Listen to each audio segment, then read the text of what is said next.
Hello, thanks for coming out. We are Quality Games, and we are here to present our new game. Great.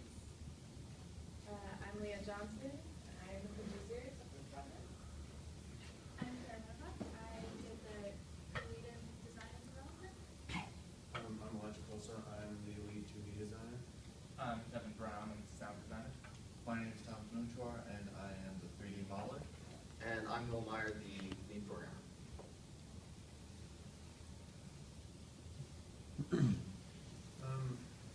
We were founded approximately a week ago here at Mercer, and most of us have a history in different game development kits, which makes us a very well-rounded team. The gameplay in Grace consists of navigating a haunting environment while solving puzzles utilizing your surroundings. You have to eventually navigate a town and a forest and eventually a chapel to reach the end of the game. The story in Grace follows a young girl from whom the game was named after, and her quest to retrieve a lost toy. She's lost her music box, and she's decided to go out and retrieve it because it means so much to her. So throughout the game, you play through Grace's eyes as she wanders her town and then puzzles her way up to the top of the tower in order to get into the forest, through a haunting and frightening forest, and eventually to the chapel to retrieve her music box. So this game is intended for a mature audience, people who like horror games and or puzzle games, or are looking for something different. A game where there isn't just jump scare after jump scare after jump scare, and a game where there isn't a complex puzzle that feels impossible to solve. So we could only find 2 games that are similar to our game. The first one is Among the Sleep. Similar to our game, Among the Sleep has a young child as the main character. Among the Sleep made about $250,000 on Kickstarter when their original goal was only $200,000. And Among the Sleep sold over 17,000 copies on the first 9 days of Steam. The next game is Amnesia: The Dark Descent. Amnesia has unique sounds and music to unnerve the player. Similarly, we tried to do that same effect in our game. Amnesia: The Dark Descent released in 2010 and made $1.4 million in 2012.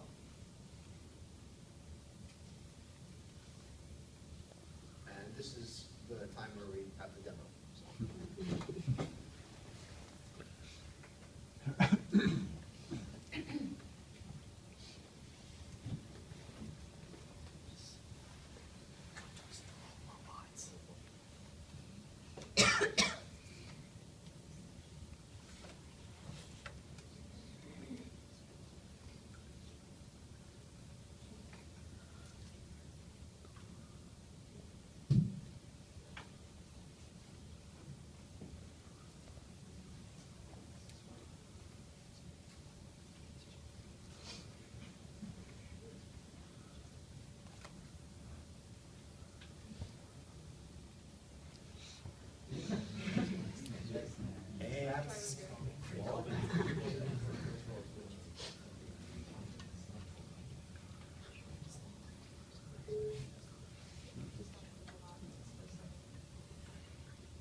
Sorry for the technical issues. Whose soul did you sign away by accepting the license? Mine, I guess. So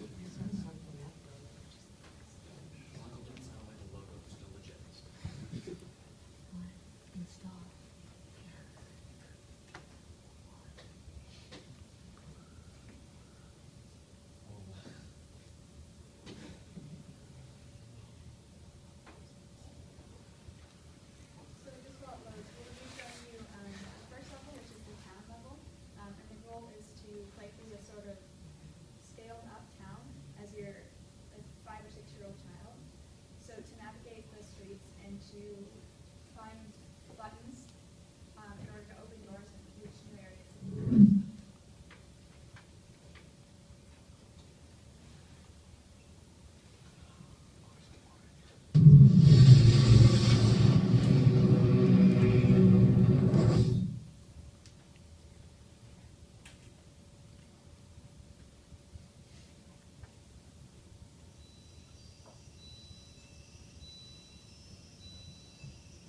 I did it!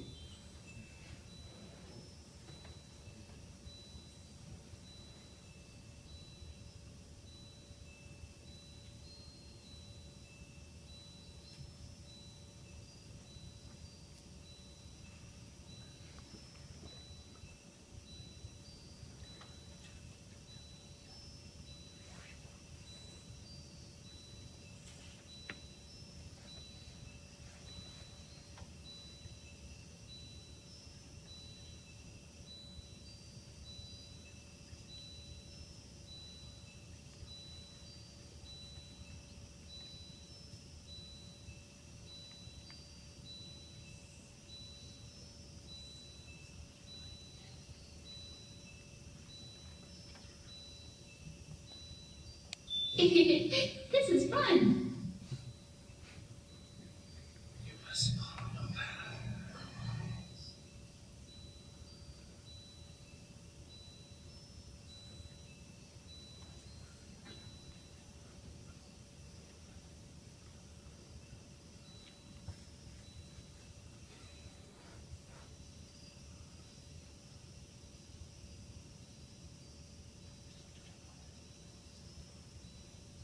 So as you can see, the game is a little bit less, but more suspense in because you're unable to see what's around each corner, and because each level is dimly lit and at night, you're held in suspense as you wait to see if you can reach the end of each level.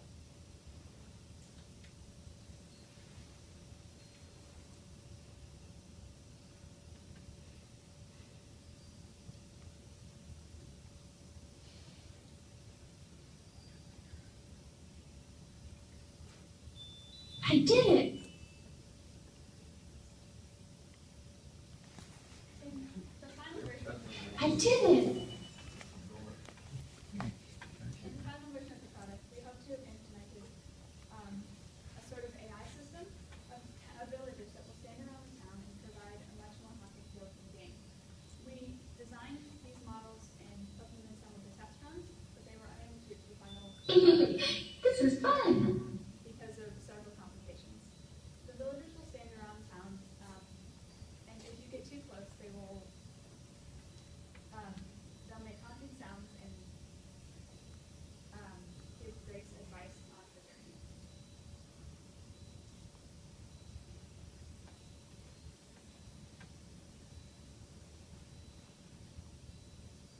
Whee! This is fun!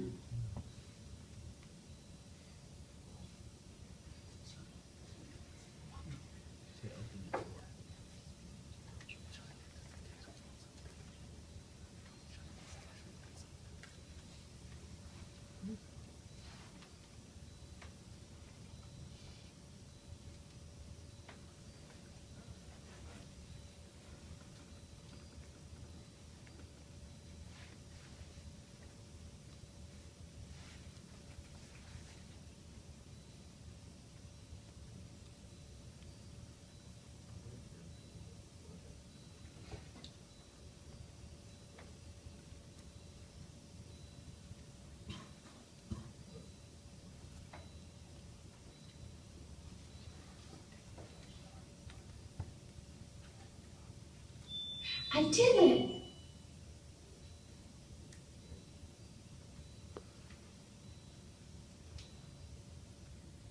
So the game continues on from there quite a while, but for time's sake, we're going to cut it short.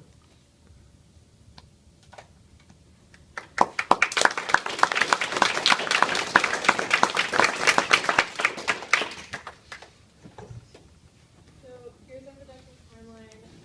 We just started out really building the story, then we started map building based on sketches that we made, finishing touches, and now we're finished. Thank you for your time and attention.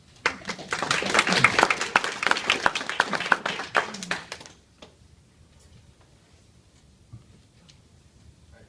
Any questions? Can your life shed when jumping off that building? Well, as you progress through the game, it actually kind of explains the reasoning behind why the physics isn't, exactly what you have for a human, as a little of a spoiler. At the end of the game, the final reveal is essentially that you're a ghost living in the ghostly world, and you find your grave at the chapel of the end. So. Yes. Not understanding how this all works. Did you guys? Is that your art? Did you make the art, or how's that all work? Some things were imported in, so for example, the lanterns were all made by the 3D modeler, which is me, and then some of them were taken from the Unreal Development Kit default assets. So some of the textures were default assets. So they had pre-made buildings and things, and you guys just drag and drop those in? We designed the map, so we built all of the buildings from scratch. We made a terrain and then textured all of it, and then what we got from the default assets kit was mostly just the texturing, and we were able to do the rest of it ourselves. Huh, it's neat. What surprised you most about the process? What surprised you most about the process? About what took the longest versus what was faster than you thought? Well, we have assets for also having the villagers in the AI. That was all done by me, the lead programmer. But we had some issues with debugging on the last day, and we had to cut a major asset from the game so we could have it ready for final viewing. So there was a lot of debugging involved there, and we just couldn't get it worked out in time. So time constraint was a little bit of an issue, but it's surprising.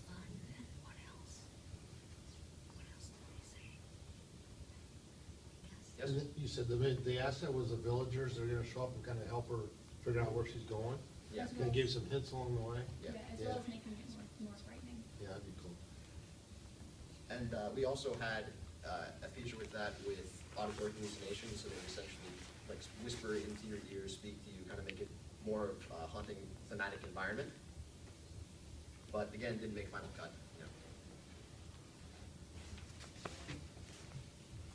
Anything else? Anybody else? All right. I thought that was a really awesome set, and I really like your logo too. Very cool logo, very catchy name. I think that the time and attentiveness that you took to create a feel for what the town was like. I made a couple of notes here.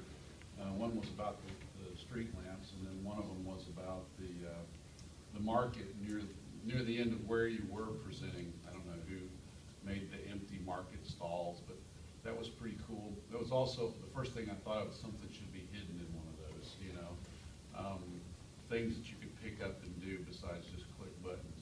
But I think overall it had a pretty cool feel to it, and with some time and development, you could really do something with that. I did have one comment.